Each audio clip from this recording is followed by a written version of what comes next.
Hi friends, welcome back to our channel. ఈ వీడియోలో chicken పచ్చడి ఎలా చేయాలో చూపించబోతున్నాను. టేస్ట్ మాత్రం చాలా బాగుంటుందండి.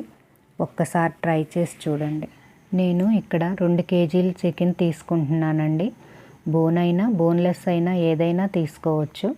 బోన్తో అయితే బాగుంటుంది. శుభ్రంగా కడిగిన తర్వాత ఇందులో 1 స్పూన్ పసుపు, 2 స్పూన్ల ఉప్పు వేసి బాగా కలుపుకోవాలి. చికెన్ ముక్కలన్నీ సమంగా ఉండేలా కట్ చేపించుకోండి. మరీ చిన్నవి కాకుండా మరీ పెద్దవి కాకుండా మీడియం సైజులో ఉంటే బాగుంటుంది.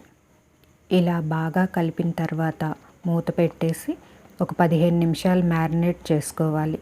ఈలోపు మసాలా ఎలా ప్రిపేర్ చేసుకోవాలో చూద్దాం.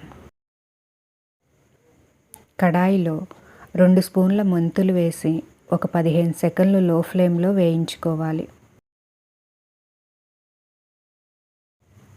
తర్వాత లవంగాలు 10,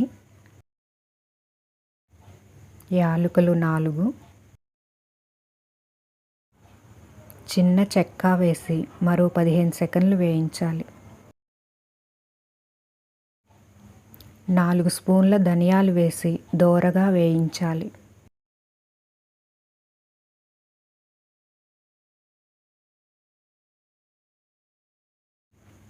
చివరిగా 4 స్పూన్ల ఆవాలు కూడా వేసి అన్నీ మంచి కలర్ వచ్చే వరకు వేయించి స్టవ్ ఆఫ్ చేసుకోవాలి.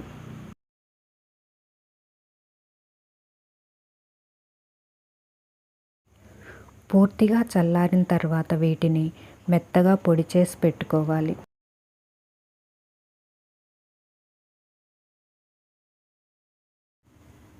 ఇప్పుడు కడాయిలో 800 గ్రాముల నూనె వేయాలి.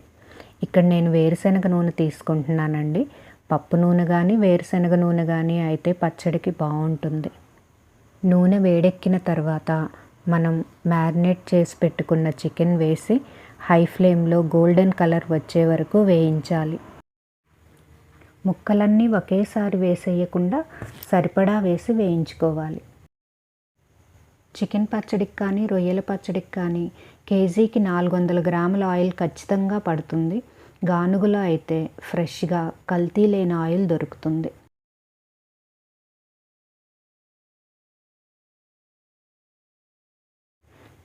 ఈ విధంగా చికెన్లో ఉన్న వాటర్ అంతా పోయి మంచి గోల్డెన్ కలర్ రావాలండి. వీటిని వేరే గిన్నెలోకి తీసుకొని మిగిలిన ముక్కల్ని కూడా వేయించుకోవాలి.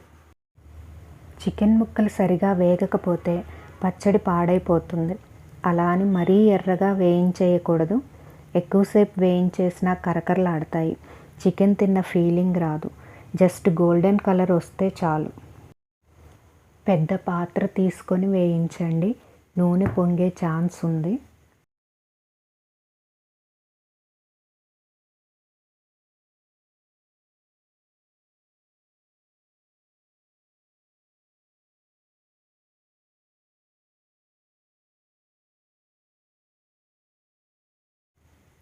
ఈ ముక్కలు వేగేలోపు అల్లం వెల్లుల్లి పేస్ట్ రెడీ చేసుకుందామండి. పొట్టు తీసిన అల్లం 100 గ్రాములు, పొట్టు తీసిన వెల్లుల్లి 100 గ్రాములు, వాటర్ కలపకుండా మెత్తగా పేస్ట్ చేసి పెట్టుకోవాలి. ఈ అల్లం వెల్లుల్లి పేస్ట్ అనేది మనం అప్పటికప్పుడు చేసుకుంటేనే బాగుంటుంది. ఫ్రిడ్జ్లో ఉన్నది కొన్నది వాడకండి. చికెన్ ముక్కలన్నీ చక్కగా వేగిపోయాయి. వీటన్నిటినీ ఒక గిన్నెలోకి తీసుకున్నాక అదే నూనెలో అల్లం వెల్లుల్లి పేస్ట్ వేసి గోల్డెన్ కలర్ వచ్చే వరకు వేయించాలి.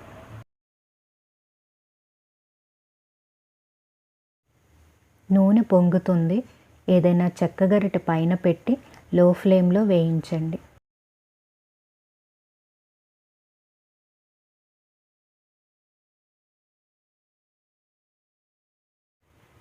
ఈ విధంగా మంచి కలర్ రావాలి.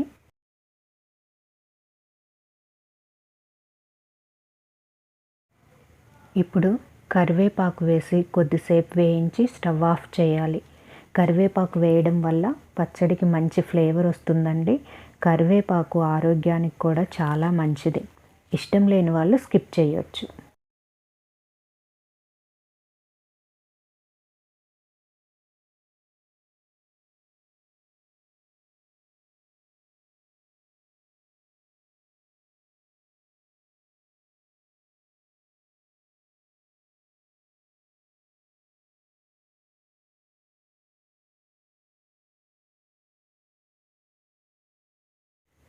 ఇప్పుడు వేయించిన చికెన్ పీసెస్లో 2 టీ గ్లాసుల కారం వేసుకోవాలి. చూడండి, ఈ సైజ్ టీ గ్లాస్ అన్నమాట. 1 టీ గ్లాస్ ఉప్పు, పొడి చేసి పెట్టుకున్న మసాలా పౌడర్ కూడా వేసేసి బాగా కలుపుకోవాలి. ఈ కొలతలతో కనుక మీరు పచ్చడి చేశారంటే 4 నెలల పాటు హ్యాపీగా తినొచ్చండి. బయట కొనే కంటే ఇంట్లోనే మనకు నచ్చిన విధంగా చేసుకొని తింటే ఆ ఆనందమే వేరు కదండి. ఇలా మధ్యలో కొంచెం గ్యాప్ క్రియేట్ చేసి మనం వేయించాం కదండి అల్లం వెల్లుల్లి పేస్ట్, అది నూనెతో పాటుగా ఇందులో వేసేయాలి.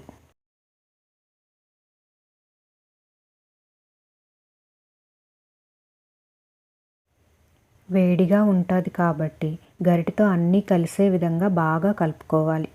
ఇది మనం ఇంట్లో తినొచ్చు, అలాగే హాస్టల్లో చదివే పిల్లలకి చేసి పెట్టొచ్చు. చాలా బాగుంటుంది.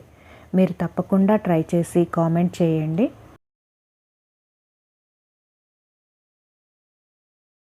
బాగా కలిపిన తర్వాత మీ టేస్ట్కి తగ్గట్టు ఉప్పు కారం సరిపోయాయో లేదో చూసుకోండి.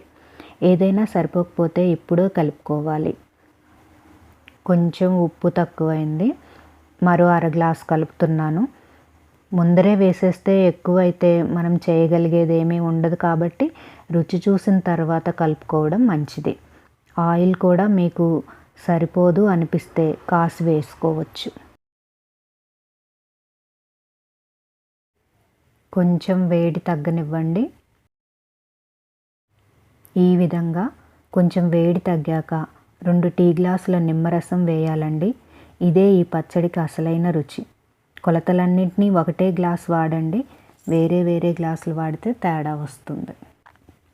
పచ్చడి ఆల్రెడీ కొంచెం చల్లారి ఉంటుంది కాబట్టి చేత్తో అన్నీ బాగా కలిసే విధంగా బాగా కలుపుకోవాలి. చూసారా, మంచి రంగు వచ్చేసింది. చూస్తేనే నోరూరిపోతుంది కదా. కానీ ఒక 2 రోజులు ఆగాలండి. ఎందుకంటే ముక్కలు బాగా నాని ఉప్పు కారం బాగా పట్టి ఆయిల్ బయటికి వచ్చి మంచిగా తయారవుతుంది.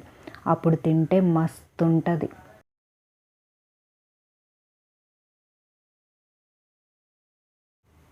పూర్తిగా చల్లారిన తర్వాత ఒక గాజు సీసాలో వేసి మూత పెట్టేసి 2 రోజుల తర్వాత ఉపయోగించండి.